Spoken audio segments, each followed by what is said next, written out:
Accident. It is intentional. It is political interference and economic manipulation.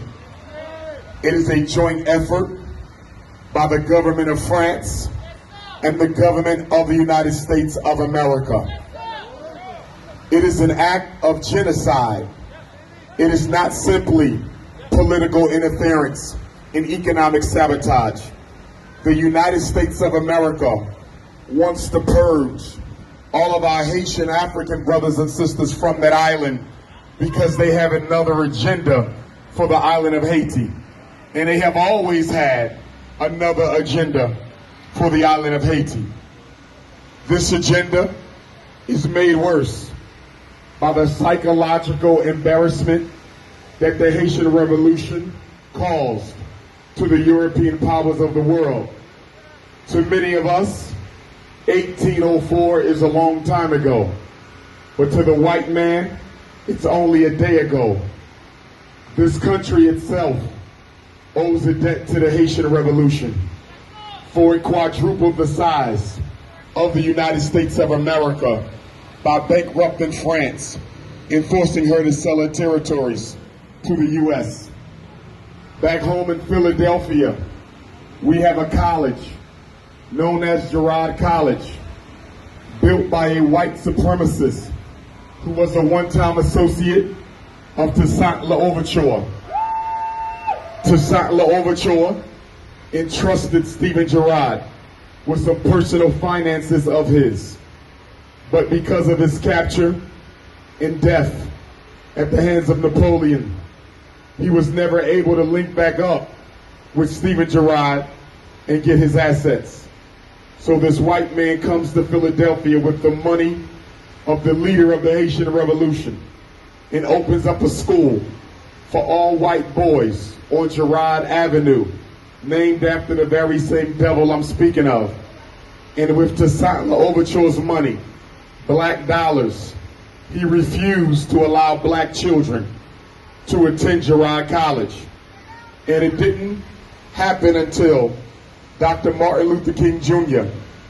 and the Reverend Cecil B. Moore protested and marched outside the walls of Girard College in the 1960s, which forced the city of Philadelphia and the Commonwealth of Pennsylvania to force Girard College to open its doors to black girls and black boys.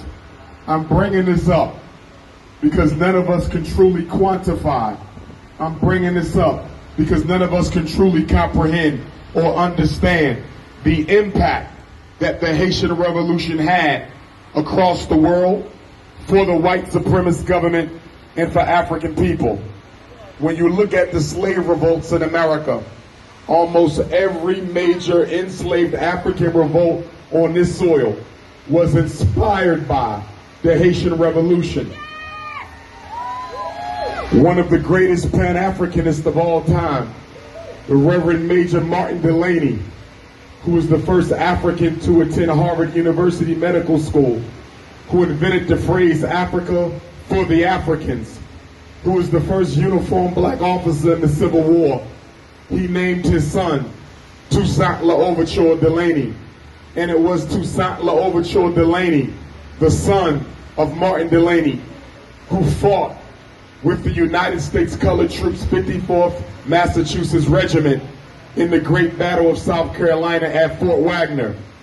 We also find that the great prophet Nat Turner of Virginia, whose war took place on the very same day that the Haitian Revolution began, August the 21st of 1831, he was also inspired by the example of the Haitian Revolution.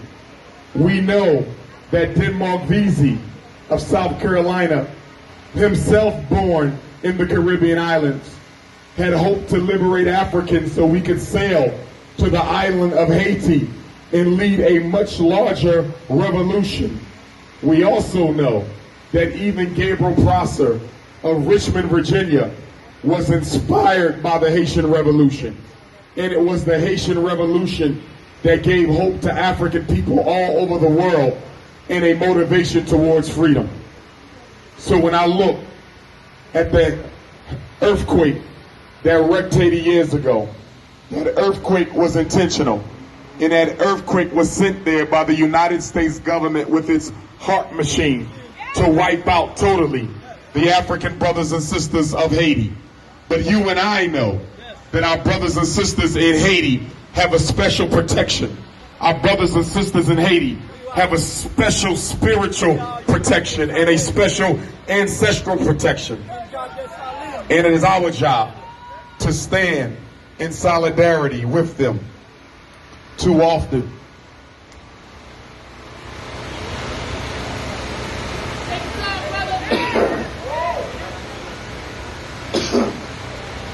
I just came back from Los Angeles, Oakland, and Vegas, so my voice is a little weak. But the ancestors got me, so I'm going to finish this. Too often,